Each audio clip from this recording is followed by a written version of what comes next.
Dede, perbaiki sholatmu agar hidup kita menjadi baik. Ya, sholatnya udah baik nih mah. Udah semuanya baca udah benar, semua udah baik gitu kan. Tapi ujian terus-menerus ada dalam hidupnya tuh ada tuh mah. Ada aja musibah mah, ada aja cobaan mah. ujian itu oleh Allah diberikan kepada kita agar lulus. Kalau lulus daripada ujian, harkat derajat kita oleh Allah akan naik. Makanya orang takwa oleh Allah diberikan Al-Furqan. Coba kalian lihat Al-Anfal 29. Ya ayyuhalladzina amanu in tattaqullaha yaj'al lakum furqana. Hai orang yang beriman, kalau kamu orang takwa, aku berikan kepada kalian Al-Furqan, pembeda. Mana yang boleh, mana yang tidak, mana yang halal, mana yang haram, mana yang mubah, mana yang wajib, mana yang sunat. Dari mana Al-Furqan? Sambungkan ke Al-Baqarah 185. Syahrul Ramadan alladzi unzila fihil Qur'an hudal linnas wa bayyinatin minal huda wal furqan. Pada bulan Ramadan aku turunkan Al-Qur'an, petunjuk buat manusia, penjelasan, petunjuk dan pembeda. Makanya kalau kita pengen dapat Al-Furqan, biar tahu harus bagaimana kita melangkah, banyak mentadaburkan Al-Qur'an. Itu janji Allah. Seberat apapun masalah kita, kata Bedu, Allah berjanji bagi orang yang takwa. Lihat At-Tolak ayat 2. Wa may yattaqillaha yaj'al lahu mahrajan wa yarzuqhu min haitsu la yahtasib. Siapa yang takwa kepada Allah, seberat apapun masalah, jalan keluarnya ada. Allah berikan rezeki dari yang tidak pernah kalian duga. Lihat oleh Anda masing-masing, termasuk kita nih. Mama yakin, seyakin-yakinnya suatu saat kita semua pernah mengalami masalah yang berat luar biasa. Betul, Ma. Sampai berpikir rasanya gue gak sanggup mengatasinya. Tapi dengan ketakwaan kita kepada Allah, dijamin oleh Allah jalan keluar yang baik. Karena Allah mengatakan, la yukallifullahu nafsan illa wus'aha. Pernahkah Anda melihat orang mati, tetangga mati, di TV pada mati? Tiap hari ratusan orang mati seluruh dunia. Iya apa iya? Iya. Banyak mengingat kematian. Kalau saya mati, rumah mewah nggak dibawa, mobil mahal nggak dibawa, gelang sampai ke sikut nggak dibawa, laki yang ganteng, bini yang cantik nggak dibawa, yang saya bawa amal. Makanya Allah berfirman dalam Ali Imran 102, hai orang yang beriman bertakwa kepada Allah, jangan mati kecuali dalam beragama Islam. Jadi banyak mengingat kematian. Kalau ngomong Allah ridho nggak, dosa nggak? Kalau bersikap, berperilaku, Allah ridho nggak dengan ini? Dosa nggak? Bagaimana akibatnya di alam akhirat? Kalau banyak niat kematian, insya Allah. Lihat di TV orang mati, bebangkis, kemudian flu, batuk-batuk, plek, mati.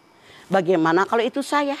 Begitu banyak kematian, tiap kita melangkah, pasti ingat Allah, kerjakan perintah Allah, jauh yang dilarang oleh Allah, insya Allah istiqomah.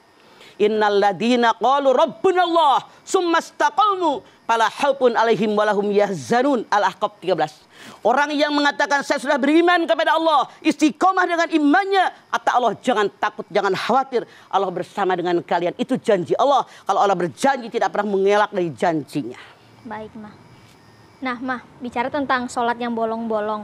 Biasanya itu bolong-bolong karena pas kita sholat kayak ada rasa terpaksa dalam diri kita, Ma. Kayak misalnya kita kurang menikmati sholat itu. Nah, itu caranya agar kita menikmatinya bagaimana? Awalnya boleh jadi terpaksa, lama-kelamaan terbiasa.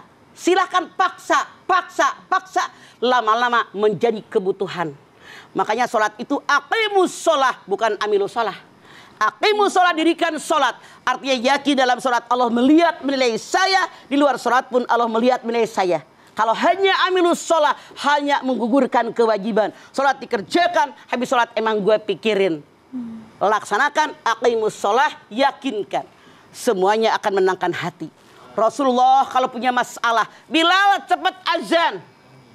Untuk kita berzikir, menenangkan hati kita. Karena inna sholata tanha anil fahsya'i wal munkar. Sholat itu mencegah perbuatan keji, mencegah perbuatan munkar. Kalau sholatnya aqimus sholah, mendirikan sholat. Iya.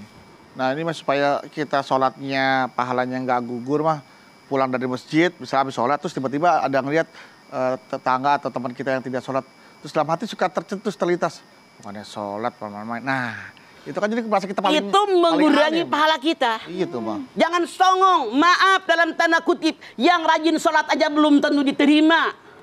Boleh jadi, maaf, jangan merasa gue hebat. Ada orang yang ibadahnya ibadah sholat malam selain sholat wajib.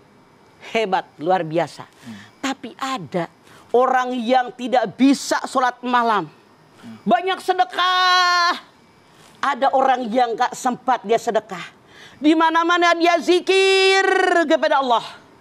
Ada lagi orang yang sebetulnya sholat malam kagak, sedekah kagak, zikir kagak, boleh jadi banyak puasa sunat.